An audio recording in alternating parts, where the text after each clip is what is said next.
শীতের হাওয়া আর কি। সকাল থেকে তোমাদের সামনে একবারও আসতে পারিনি। সকালে তোমাদের আমি কী বলতে চাউমিনটা করছি, মেয়ে খাচ্ছে, আর বোধহয় টিফিনটা প্যাক করছিলাম, এটাই দেখি। তারপর আর আসা হয়নি গো। ক্যামেরা টোটালি অফ করে দিয়েছিলাম। সময় সুযোগ হয় না। এখন বেলাটাও ধরো ছোটো হয়ে গেছে। আর সকালের দিকটা যে মানে এতটাই চাপ থাকে, যাদের থাকে তারা তো জানে কি ভীষণ চাপ। আর মোবাইল অন করে যে মোবাইল সেট করবো, ক্যামেরাটা অন করবো, সেই সুযোগটা হয় না। যার ফলে আর মানে হয় না। আর জগদ্ধাত্রী পুজো মিটে যাওয়ার পর আমার আবার নর্মাল যে ব্লগ, সেই ব্লগিং আবার দেওয়ার চেষ্টা করছি। আর আমার এই কটা দিন ঠিকঠাক করে ভিডিও দিতে পারছি না। আমার জগদ্ধাত্রী পুজো পারপাসে আর একটা ভিডিও আছে, যেটা আজকে 12 তারিখ, আজকে সেটা ছিল, কালকে ছাড়ার কথা ছিল, কিন্তু সব ঠিক হয়ে গেছে। কিন্তু আপলোডটা যে করতে হবে সেটা আমার একদম মাথা থেকে বেরিয়ে গেছিলো। আপলোডটা যখন মনে পড়ে তখন রাত্রি 8টা। আমি অতটা রাত্রে কোনো দিনই সাধারণত দিই না। এখন তাও একটু আধটু দেরি হয়ে যাচ্ছে, কিন্তু আমার অ্যাকচুয়াল টাইম 6টা থেকে 6:30টার মধ্যে আর কি। তো 8টা যখন বেজে তাকে দেবো না, আজকেই দেবো আর কি। ওটাই হচ্ছে লাস্ট ভিডিও যাচ্ছে পুজোর উপলক্ষে আর কি।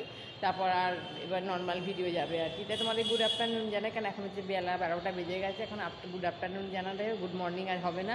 তোমাদের গুড আফটারনুন। তোমরা নিশ্চয়ই সবাই খুব ভালো আছো, সুস্থ আছো, সাবধানে আছো। সুস্থ মানে সব বাড়িতেই সর্দি কাশি এটা আছে, এটা কিন্তু কেউ বলবে না যে আমার বাড়িতেও আছে। আমার আছে অল্প স্বল্প, এখনও বাবুসোনারও একটু আধটু আছে, মেয়ের, সবাইরই, চারজনেরই কম বেশি অল্প স্বল্প আছে। টুকটাক ওষুধ খাওয়া চলছে, ওষুধ তো বন্ধ করা যাবেই না।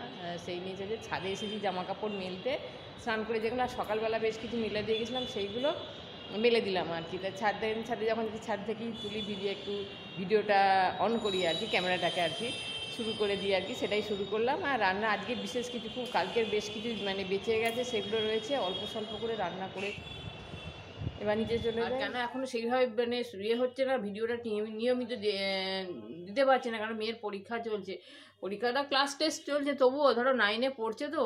আর আমি আবার মানে যেদিকে মন দিই না সেই দিকটাই থাকে, আর অন্য দিকে আর ফিরে তাকানোর সময় হয় না। 9-এ যতই ক্লাস টেস্ট হোক, এবার 9-এর ব্যাপার তো এখন, মানে 4টে বছর আগেও বলেছি, ভীষণই দামি, খুব ইম্পর্টেন্ট। না ওই যে ওকে দেখতে হয় না, তাও একটা মা তো, যার ফলে ভিডিও ঠিকঠাকভাবে দিতে পারছি না, আর ভিডিও শ্যুট করতেও ইচ্ছা করছে না।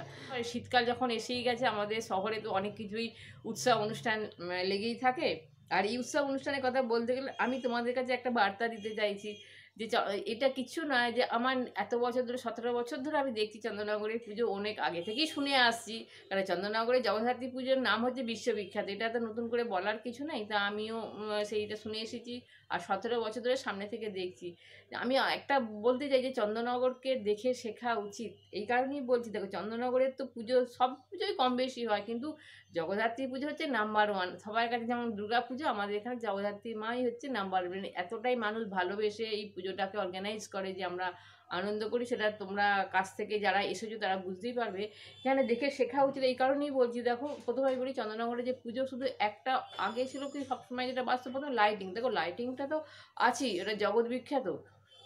এছাড়া আমার যেটা নিজস্ব অভিজ্ঞতা, যেটা দেখলাম, যে এত ডিসিপ্লিন মেনটেন করে পুজো হয়, এতটাই ডিসিপ্লিন, কোনো রকমের ডিস্টার্বনেস, কোনো রকম অসভ্যতামি, মাতলামো, হ্যাঁ, শব্দবাজি বলো, ওখানে বক্স ডিজে কিচ্ছু হয় না। এখানে কোনো রকম ডিজে বক্স কিচ্ছু বাজে না। আমি এখানে অনলি মানকুণ্ড ভদ্রেশ্বরেও পুজো হয়, আমি মানকুণ্ড যত পর্যন্ত দেখেছি সেখানেও আমি এটা জিনিসটা দেখিনি।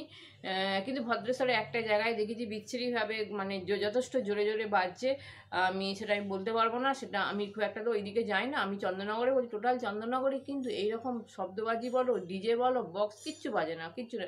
কিছু কিছু প্যান্ডেলে বাজে গান, সেটা মানে কান ঝালাপালা করার মতো না। আর বাকি সমস্ত প্যান্ডেলেই হচ্ছে পুজো মণ্ডপ থেকে গিয়ে অল টাইম অ্যানাউন্স করতে থাকে, মানুষকে সচেতন করা, মানুষকে অ্যাডভাইস দেওয়া, সেগুলো চলতে থাকে।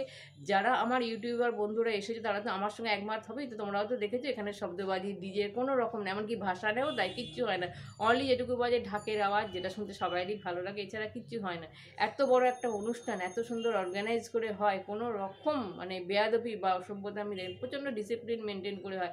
যখন অন্য অন্য জায়গা থেকে মানুষজন এসে বলে যে চন্দননগরের সত্যি পুজো দেখার মতন হয়, এত সুন্দর সব মানে ব্যবস্থা, এটা শুনতে যখন পাশে যা ঠাকুর দেখি যখন কেউ বলে, সত্যিই শুনতে খুব ভালো লাগে। এবং এটাও শুনলাম, এবারেও শুনলাম যে একজন বলছে চন্দন এখানকার মানুষরা খাটে, এইগুলো সত্যি সত্যি অনেক বড় বেশি পাওনা, অনেক পাওনা, যে কি ভালো লাগে আমরা চন্দননগরবাসী হিসেবে যখন এই কথাগুলো শুনে সত্যিই খুব ভালো লাগে, মন থেকে একটা গর্ববোধ হয় আর কি। সেজন্যই বললাম যে চন্দননগরকে দেখে শেখা উচিত। এত বড় পুজো, এত ভিড়, তোমরা চিন্তা করতে পারবে না এই ভিড়টাকে কি সুন্দরভাবে সামলায়। এবং দেখো প্রশাসনের তরফ থেকে যে দায়িত্ব থাকে সেটা তো সম্পূর্ণই আলাদা, এখানে তো আমার কিছু বলার নেই, সেটা তো হয়। এছাড়া টোটাল পুজোটাকে কন্ট্রোল করে সেন্ট্রাল কমিটি, যারা স্বেচ্ছাসেবকরা এত সুন্দর দায়িত্ব পালন করে যে কি বলবো। এত এক একটা বিখ্যাত বিখ্যাত প্যান্ডেলগুলোতে প্রতি বছরই ভিড় হয়, সেখানে লাইন দিয়ে যে মানুষ যে দেখে, মানুষরাও কোঅপারেট ভীষণ করে, দড়ি ধরে ধরে থাকে, মানে স্টেপ মানে পরপর একবার এসব জানে না, কিন্তু কেউ কোনো রকম মানে অসভ্যতামি বা চেঁচামেচি করা, মেয়েদের সঙ্গে খারাপ ব্যবহার করা কিচ্ছু করে না। কিন্তু এইগুলোই মানে সত্যি দেখার মতো। আমি 17 বছর ধরে এই জিনিসটাকে লক্ষ্য করছি, এত ভালো হয়।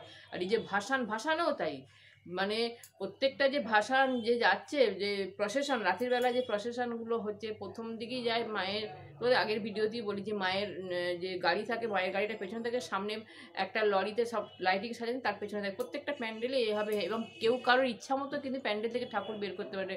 বরণ টরণ সমস্ত কিছু সব দিনের বেলা হয়ে যায়, ঠাকুর তোলাও হয়ে যায় সব, কিন্তু যার যার টাইম বাঁধা থাকে, যারা প্রসেশনে পার্টিসিপেট করে এবং যেগুলো পার্টিসিপেট করে না তাদেরও সব টাইম বাঁধা থাকে, টাইমের মধ্যেই তাদেরকে বেরোতে হবে, তার আগেও নয় পরেও না। কেউ টাইম ওভার করে গেলে কিন্তু সেদিনকার মতন তার কিন্তু মানে বন্ধ, প্রসেশন বলো ভাসান বলো, সেটা কিন্তু বন্ধ হয়ে যায়। এই যে এত এত সুন্দরভাবে যে হয়, নাহলে তো একটা বিশৃঙ্খল একটা ব্যবস্থা, মানে ব্যাপার হয়ে যেত। তাই এই আর কি বলছি, সব জায়গাতেই উৎসব অনুষ্ঠান হয় যাতে মানুষ ভালোভাবে দেখতে পায়, সব কিছু যেন আনন্দের মতন যেন আনন্দ করতে পারে। সেই জন্যই বললাম যে চন্দননগরকে দেখে শেখা উচিত, এটাই আর কি বলার ছিল।